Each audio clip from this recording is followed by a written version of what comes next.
Então vamos lá. Hoje vamos terminar o capítulo que a gente estava falando do Fernão Dias, lembra?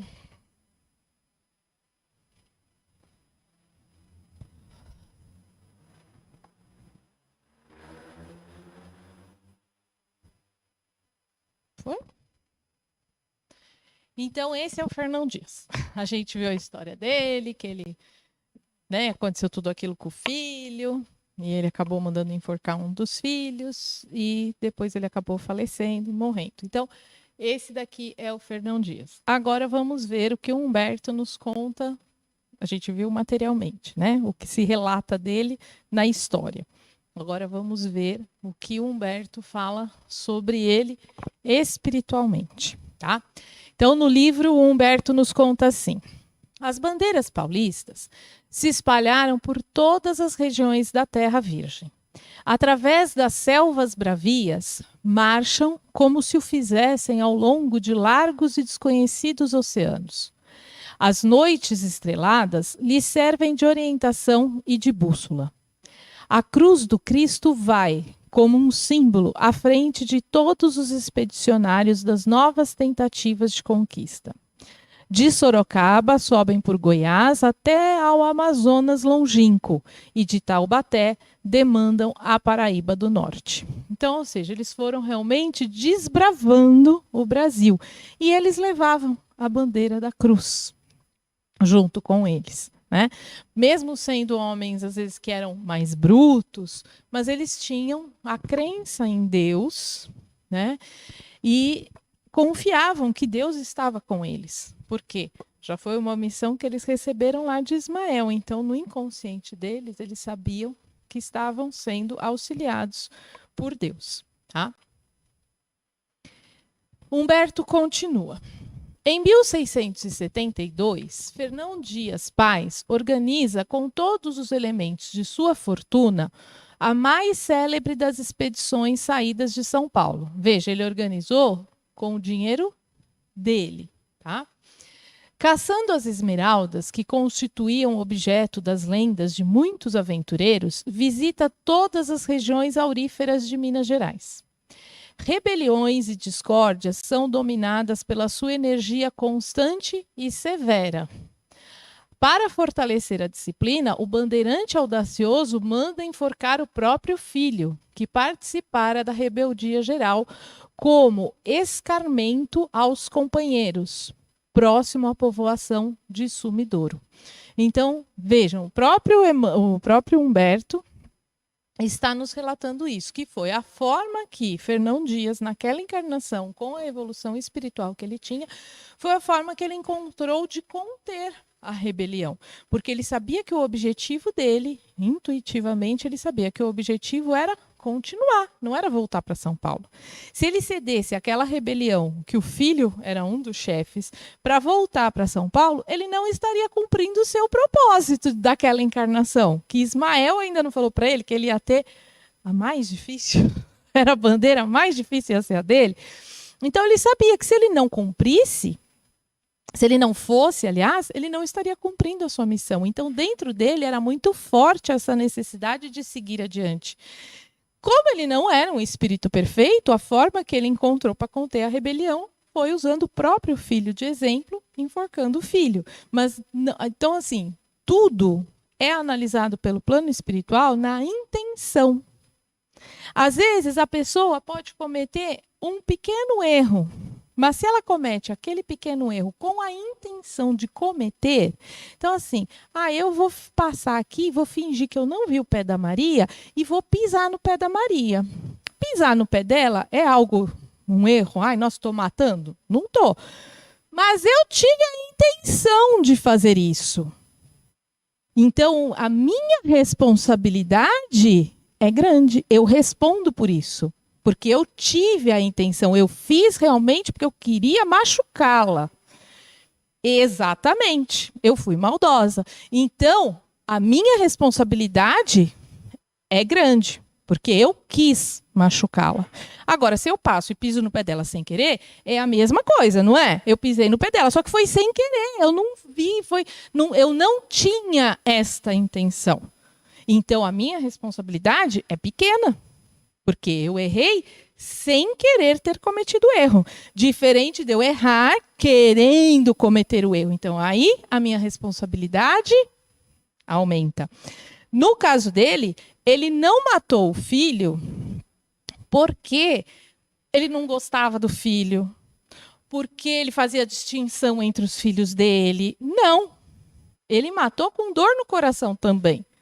Ele não queria ter feito isso, mas ele fez porque foi a forma, naquele momento, diante da evolução dele, que ele encontrou para conter aquela rebelião que ia contra um objetivo que lá dentro dele ele sabia que era necessário. Entenderam? Então, assim, apesar de falar, ele matou o filho, mas por conta de um propósito maior e não porque, eu não gosto e vou matar aqui.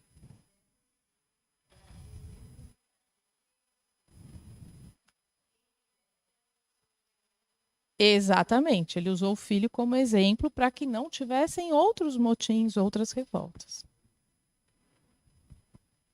Tá ruim?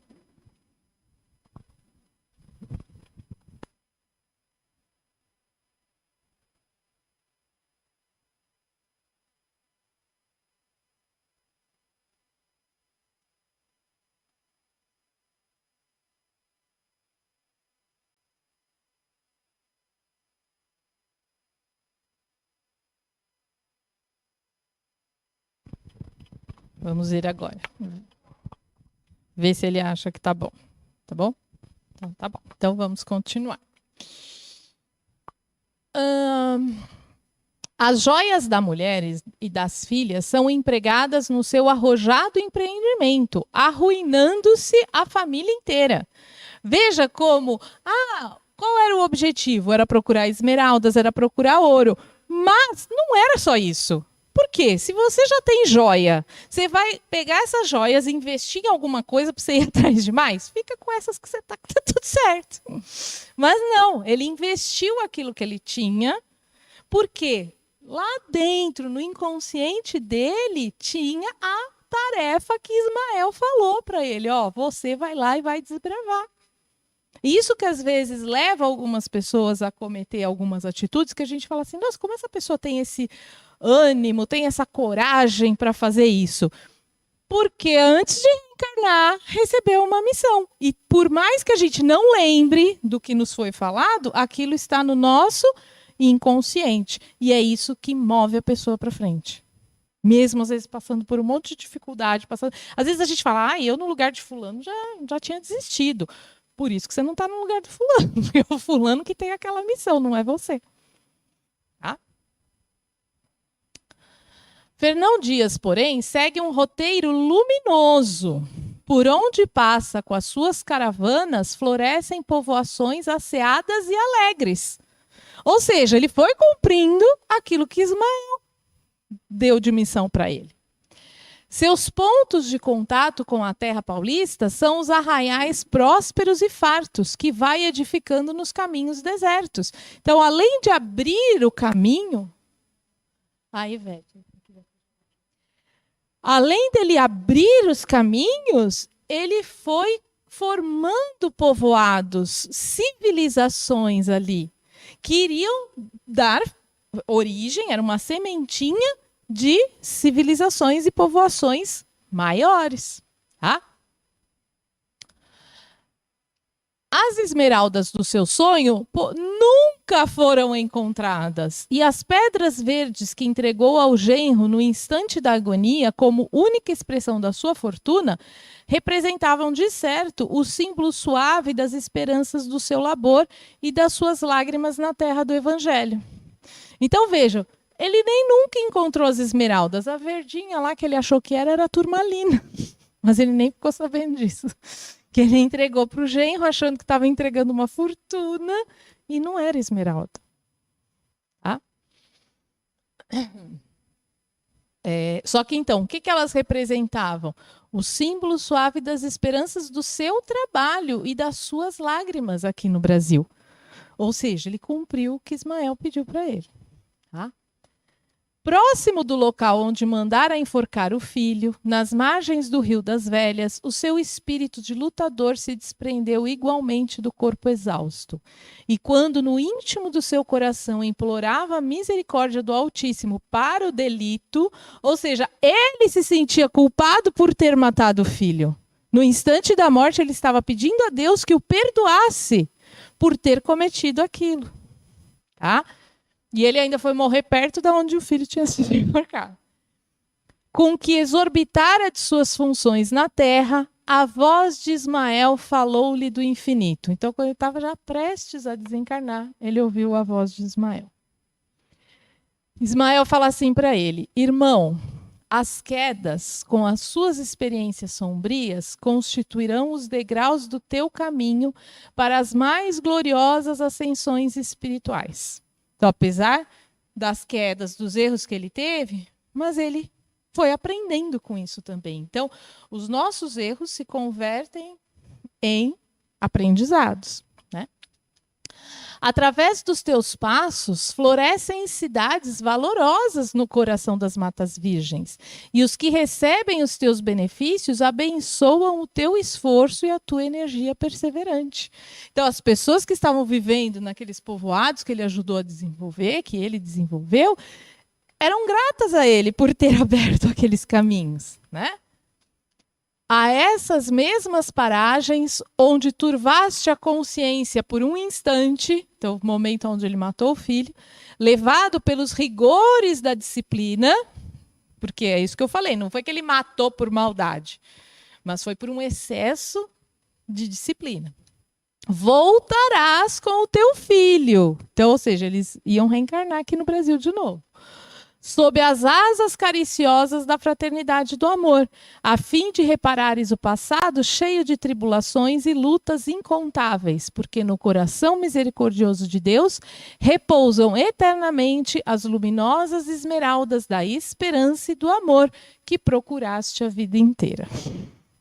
Então, eles teriam a oportunidade de reencarnarem aqui no Brasil e juntos novamente, aonde aí sim eles iam desenvolver esses laços de amor e fraternidade entre um com o outro. Porque se a gente for pensar, o filho também não tinha grande amor por ele, porque estava pensando em matá-lo, né? O filho, aí sim, o filho tinha a intenção de matar o pai. Não era por um objetivo maior, era porque ele não queria seguir o pai.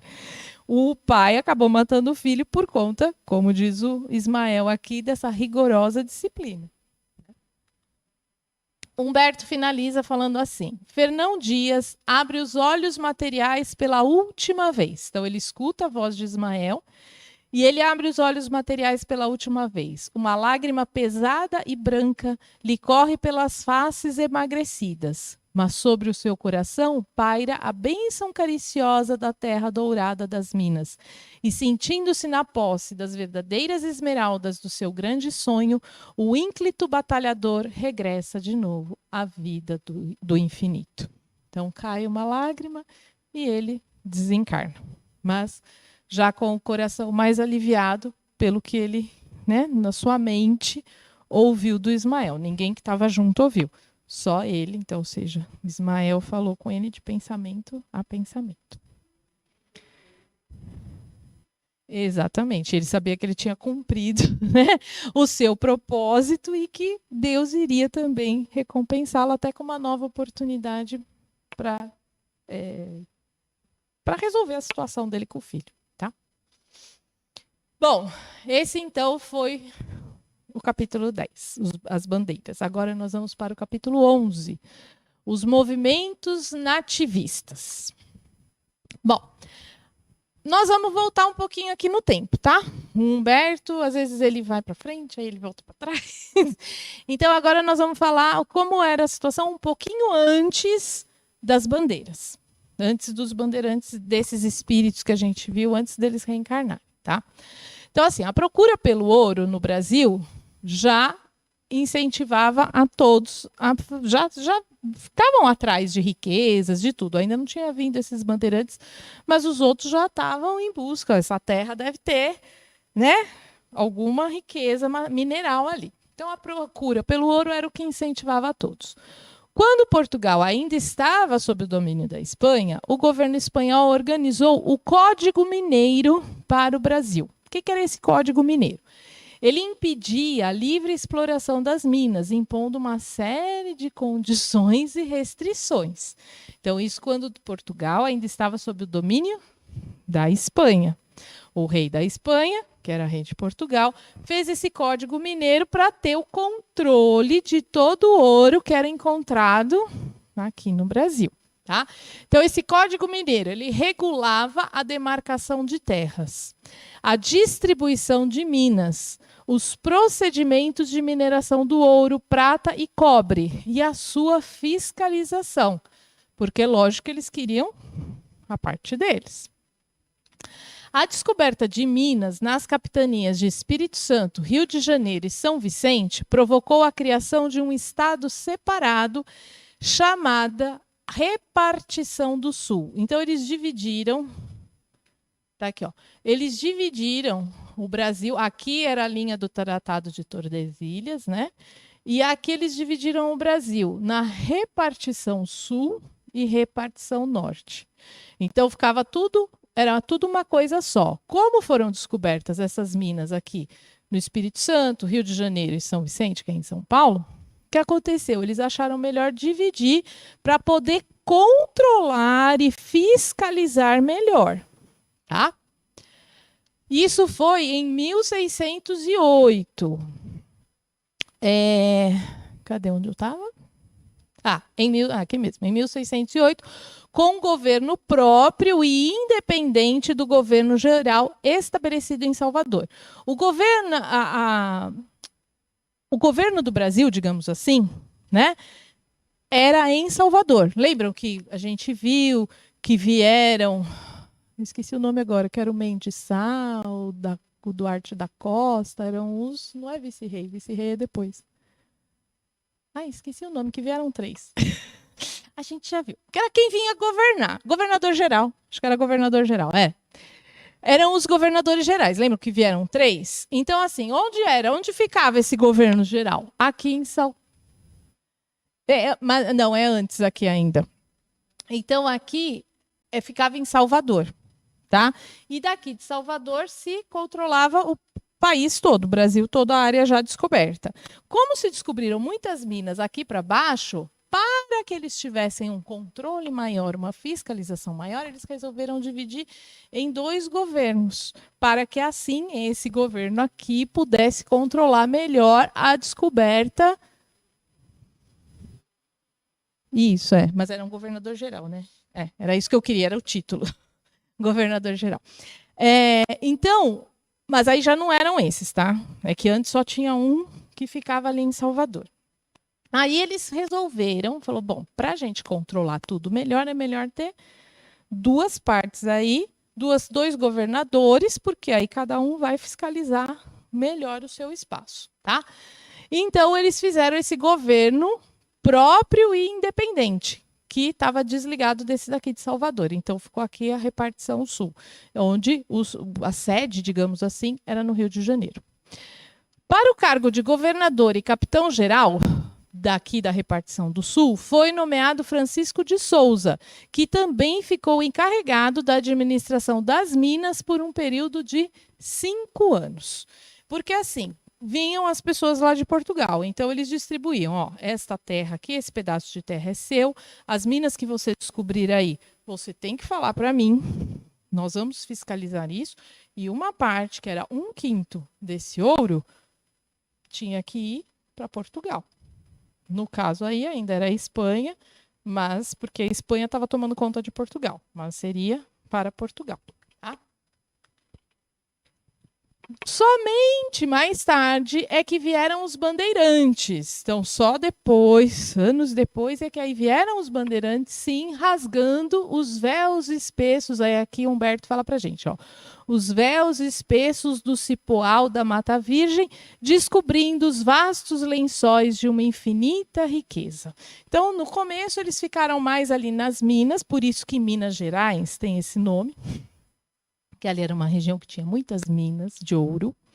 Então, por isso que ficou conhecido o estado como Minas Gerais. Mas até então nem era, ele fazia parte de São Paulo, tá? Só que aí depois é que dividiram, porque era tanta mina de ouro que aí eles resolveram dividir para poder controlar melhor, tá? Mas nessa época ainda não tinha o estado de Minas Gerais, tá bom?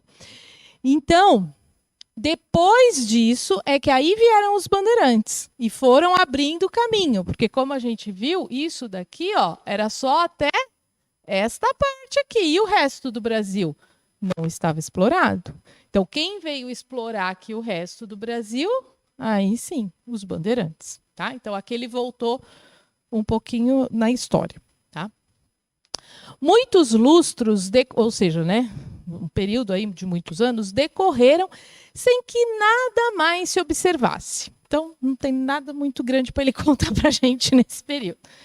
Senão, os movimentos espantosos das correntes migratórias através dos sertões, procurando o ouro da terra desconhecida e encontrando muitas vezes nos seus caminhos a aflição, a angústia e a morte. Porque é aquilo que a gente já falou. Os bandeirantes iam com a cara e com a coragem, né? Muitos morreram, muitas pessoas que participavam dessas bandeiras morreram. O próprio Fernão Dias morreu de febre, não tinha condições de fazer tratamento, não tinha remédio, não tinha médico, não tinha nada. Então, tá? Vinham muitos portugueses para o Brasil nessa época em busca do quê? Do ouro. Então, os portugueses falam, opa, estão descobrindo ouro lá no Brasil, vamos para lá. O governo português, aconselhado pelo Conselho Ultramarino, que eu já vou explicar o que é esse conselho, adotou medidas para reprimir o excesso dessas migrações com receio que o reino despovoasse. Eles ficaram com medo que Portugal ficasse vazio. Quem ia plantar, quem ia produzir, quem ia cultivar? Não ia ter ninguém lá em Portugal, porque estava todo mundo querendo vir, todos os homens queriam vir para o Brasil atrás de ouro.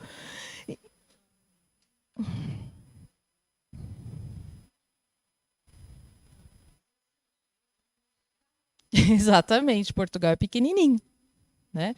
Então, vinha todo esse povo atrás, como é que Portugal ia sobreviver? Então, esse conselho ultramarino aconselhou a coroa, falou, ó, põe umas restrições aí, não deixa todo mundo ir, porque senão daqui a pouco não vai ficar ninguém aqui para produzir, para cultivar, para fazer nada. Então, aí eles adotaram algumas medidas. Eram necessárias licenças especiais e passaporte para vir para o Brasil. Então, a pessoa tinha que tirar um passaporte, tinha que ter uma licença. Ele tinha que receber uma autorização do rei para poder vir para o Brasil. Então, não era qualquer um que já podia vir, tá? Com essa vinda dos portugueses, aí aquilo que a gente já comentou, a língua nacional passou a ser o português. Lembram que a gente viu que para a reconstrução de Portugal, o Eliu se juntou com o Ismael e eles trabalharam juntos?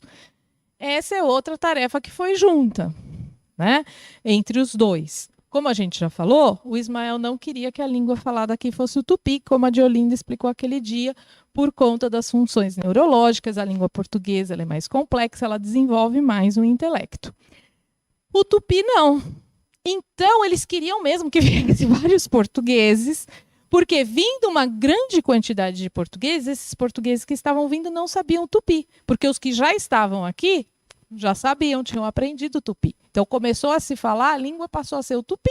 Se falava mais tupi do que português. E o Ismael não queria isso. Então fizeram, né? Trabalharam juntos, o Eliu e o Ismael, e colocando lá a ideia nos portugueses de virem em busca do ouro, porque era o que movia as pessoas, né? Então você fala, vai lá para ensinar a sua língua. Não, ninguém vinha. Vai lá buscar um ouro. Ah, eu vou. Então, eles foram incentivados inconscientemente a vir em busca desse ouro para que o Brasil ficasse cheio de portugueses. E aí esses portugueses vinham falando português. Então, a língua acabou sendo a língua oficial do Brasil, não mais o tupi. Tá? O que era esse Conselho Ultramarino? Ele foi criado em 1642. A restituição de Portugal, a restauração de Portugal, que saiu do domínio do governo espanhol, foi em 1640, como a gente já viu. Então, 2 anos depois, então aqui já é realmente o governo português. 2 anos depois, em 1642, eles criaram esse Conselho Ultramarino. O que era isso? Tinha como objetivo padronizar a administração colonial dos estados do Brasil, Índia, Guiné, São Tomé e outras partes da África que pertenciam a Portugal. Por isso que é um conselho ultramarino, porque era além do mar. Era para todas essas colônias portuguesas ficavam sob a administração desse conselho. Então era uma forma deles controlarem tudo, dando os cargos de administração nas colônias. Então, eles que escolhiam quem ia administrar cada colônia, quem seriam os governadores que eles colocariam lá. Responsabilizava-se pelas finanças, defesa militar e aplicação da justiça nas colônias portuguesas. Também a cobrança de impostos, o tráfico de escravos, emissão de documentos e as ações de defesa territorial. Quase tudo que acontecia nas colônias devia passar por esse conselho, que tinha prerrogativas de fiscalização e executivas. Ou seja, eles que mandavam. Eles que decidiam tudo. Praticamente tudo que acontecia nas colônias tinha que ser consultado nesse conselho ultramarino. E eles iam administrando. Por isso que eles viram que chegou um momento que Portugal estava esvaziando, estava vindo muito português para o Brasil e falou para o governo, para o rei de Portugal, falou, ó, dá uma segurada aí, senão vai perder, não vai ter ninguém aqui, vai todo mundo para lá, tá? Deixa eu só ver que horas são. E aí Humberto nos conta o seguinte: por essa época, multiplicavam-se as emboscadas e a sede da posse turvava todas as consciências. Eles estavam aqui no Brasil cavando, buscando, entrando, fazendo as bandeiras e tudo com o objetivo de buscar ouro e pedras preciosas. Tinham aqueles que não queriam trabalhar, não queriam ter o trabalho de buscar, mas queriam ganhar. Então começaram a surgir os ladrões. Né? Eles ficavam só de tocaia, né? Ficavam só de tocaia, esperando os outros irem lá, cavar a terra, cavar as minas, ter todo o trabalho para depois eles chegarem e, opa, agora é meu. Tá? Então começou a acontecer aí essas emboscadas por conta desses ladrões que surgiram querendo roubar o ouro e as pedras preciosas. Então, além dos problemas da natureza, além de entrar numa selva, além dos animais, além dos índios que alguns não eram hostis, alguns eram hostis, além das doenças, ainda tinha também os ladrões. Eram heróis, não eram? Cidades futurosas se levantaram ao longo das estradas desertas e ermas, mas seus alicerces, a maior parte das vezes, se constituíam com o sangue e com a morte. Então, muitas cidades que hoje existem foram fundadas nesta época, tá? Graças a esses bandeirantes a esses que se aventuravam aí. Só que também muitas cidades foram construídas com brigas, com guerras, entre esses que eram os bandeirantes, que entravam nas bandeiras, e os índios, entre eles mesmos, entre esses ladrões e aqueles que iam atrás das coisas. Então, ou seja, teve muita coisa ruim também acontecendo, tá? Que ainda era próprio da evolução. Até hoje ainda tem, né? Imagina naquela época. Em toda a colônia pairam ameaças de confusão e desordem, porque aí começou a ser a lei do mais forte. Então, quem tinha mais arma, quem era mais forte, quem sabia se defender melhor, se dava bem. Quem não era, né, acabava sofrendo as consequências. A lenda dos tesouros fabulosos... Peraí. Engasguei aqui, desculpa. A lenda dos tesouros fabulosos, guardados no coração das selvas imensas, incendiava todos os ânimos e enfraquecia o ascendente da lei em todos os espíritos. Então, as pessoas se deixavam levar pela ganância, pela cobiça. Então, se eu estou indo aqui buscar ouro e eu acho que eu vou achar uma mina maravilhosa, eu só vou querer levar aqueles que eu confio. Então, eu dou um jeito de me livrar dos outros. Já devem ter visto, né, em filmes, séries, novelas de época, que tinha aquelas tretas, aquelas brigas, né? Um matava o outro, fazia emboscada, fazia isso. E era assim, tá? Os índios experimentam amarguradamente a atuação dessas forças contrárias à sua paz, que se concentravam à procura das riquezas da terra, e é com inauditos esforços de perseverança e de paciência que os caridosos jesuítas juntam suas aldeias ao norte, com doçura fraterna, conquistando todo o Amazonas para a comunidade dos portugueses. Como Deus é sábio, de vários limões ele faz uma limonada. Então, muitos desses que vinham em busca do ouro enxergavam nos índios inimigos, que eram empecilhos para eles chegarem no ouro querido, porque muitos ouros estavam em terras onde tinham índios. Aí, o índio lá estava interessado no ouro? Não estava. Se eles soubessem conversar, teriam conseguido pegar o ouro. Mas muitos não sabiam, então eles queriam o quê? Tirar os índios à força. Então eles matavam os índios, tentavam escravizar os índios. Os jesuítas, vendo isso, fizeram o quê? Resolveram pegar esses índios, essas tribos, e se deslocar. E foram para cima, foram para o norte do país. Chegando aonde? No Amazonas. Então Deus usou a falta de tato dos homens daquela época para levar os índios para cima, povoando o país lá também. Assim os índios chegaram no Amazonas. Mas, ou seja, isso era um planejamento do plano espiritual. Porque o que eles queriam? Que realmente a população chegasse até lá. Então, usaram das armas que tinham, né? Ou seja, dos espíritos aqui encarnados, para cumprir esse objetivo. E aí os jesuítas, com muito carinho, com muito amor, foram convencendo esses índios a irem cada vez mais para cima para se afastar dessas regiões aí onde tinha o ouro e tinha, né, essas riquezas que eles estavam atrás. Então foi deslocando os índios lá para cima. Tá? E aí então conquistando todo o Amazonas para a comunidade dos portugueses, porque acabou avançando tudo e os portugueses depois chegaram lá também. A gente vai ver. Nessa época, aliás, já um pouco antes, quando já começou aquela briga da invasão holandesa, vocês lembram que a gente até falou que se formou o primeiro exército brasileiro, juntando brancos, negros e índios?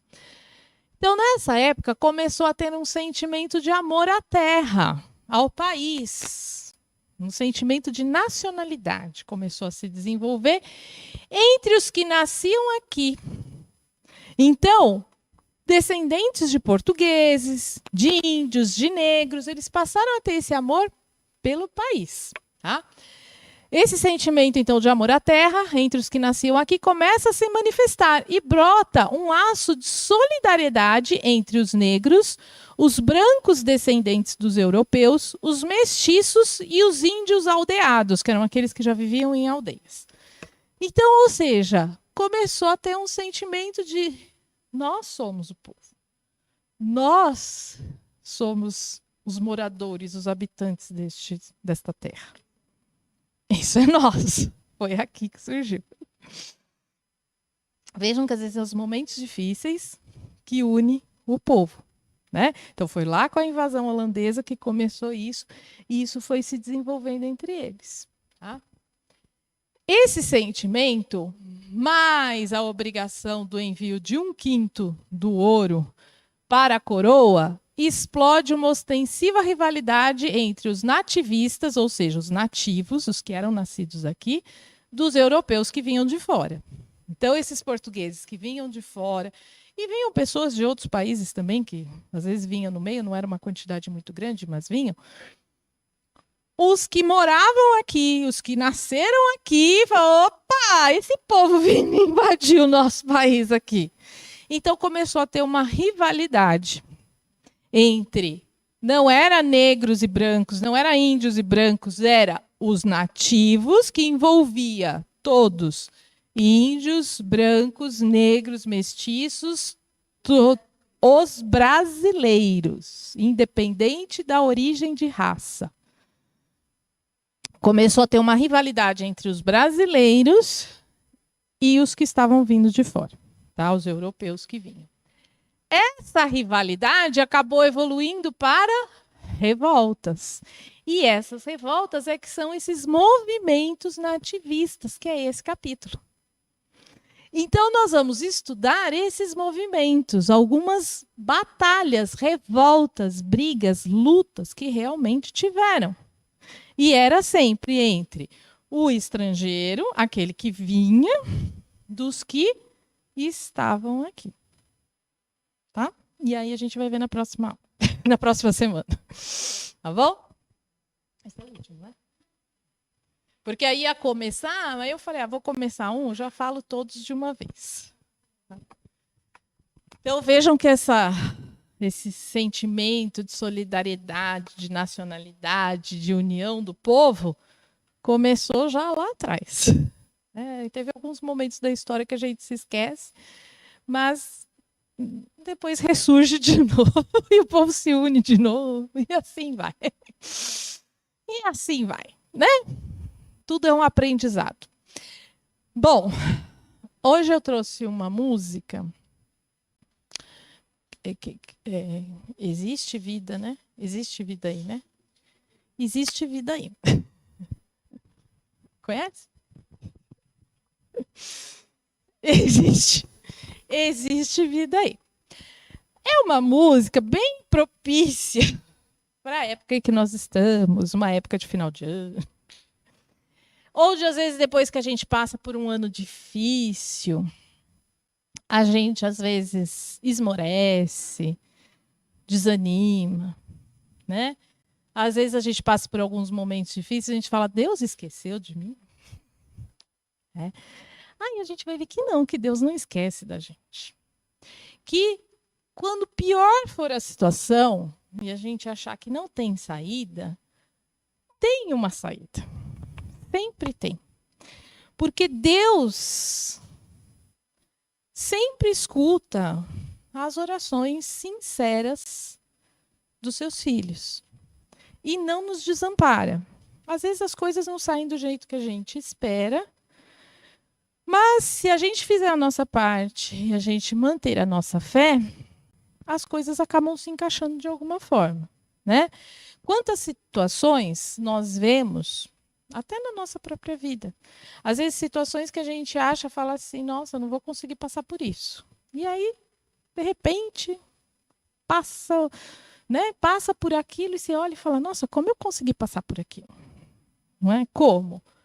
Com a mão de Deus. Hoje eu estava ouvindo até uma moça ela falando que ela saiu lá o apartamento que ela tinha comprado e ela tinha que pagar, foi fazer o financiamento, mas ela precisava pagar um valor à vista. E ela não sabia que ela ia ter que pagar aquele dinheiro. E ela falou, e agora? Eu não tenho de onde tirar esse dinheiro. E ela tinha 10 dias para pagar isso. Aí ela até falou assim, olha, eu não sei como eu paguei, eu só sei que eu paguei.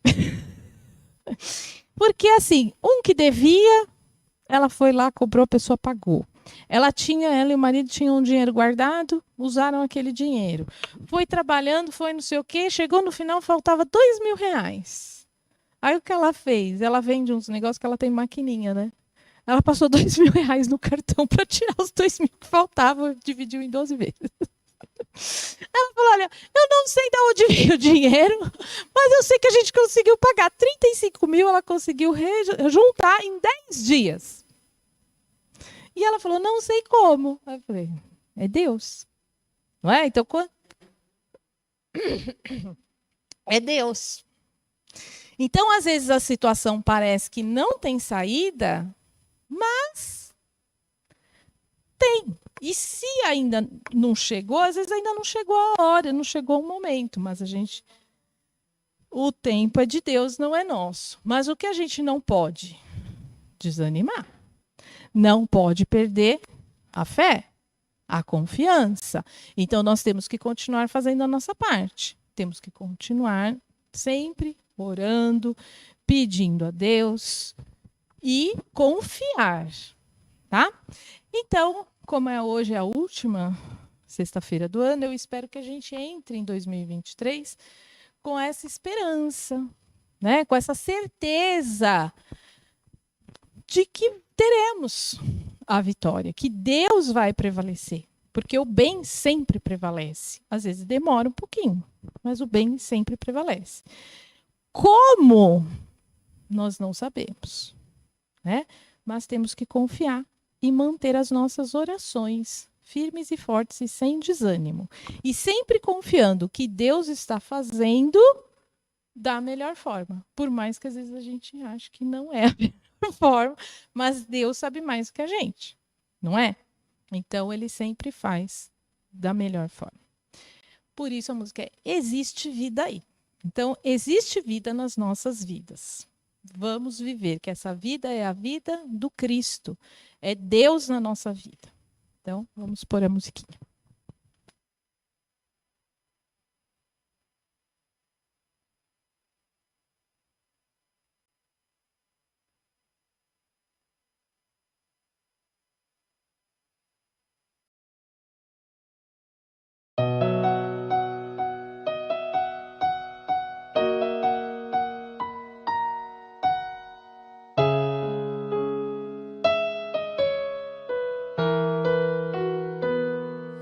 Não acabou, espalharam por aí que já terminou e que era o teu fim, mas não terminou.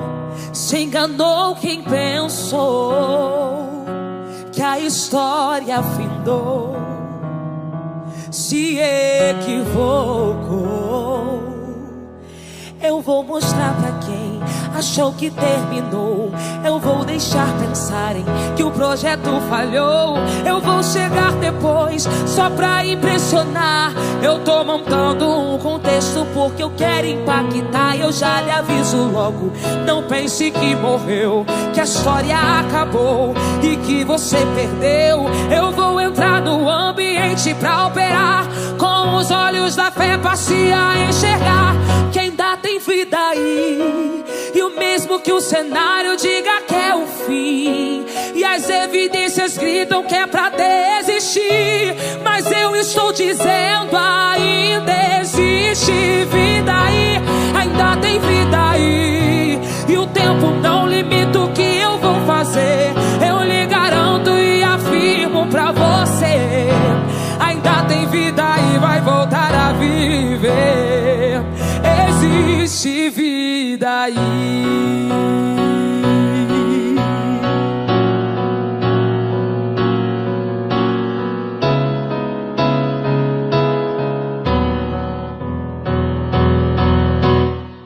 Eu vou mostrar pra quem achou que terminou. Eu vou deixar pensarem que o projeto falhou. Eu vou chegar depois só pra impressionar. Eu tô montando um contexto porque eu quero impactar. Eu já lhe aviso logo, não pense que morreu, que a história acabou e que você perdeu. Eu vou entrar no ambiente pra operar com os olhos da fé, passe a enxergar que ainda tem vida aí.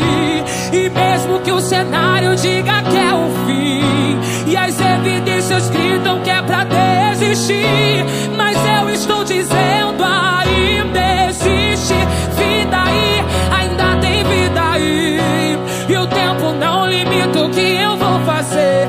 Eu lhe garanto e afirmo pra você, ainda tem vida e vai voltar a viver. Existe vida aí. Oh, oh,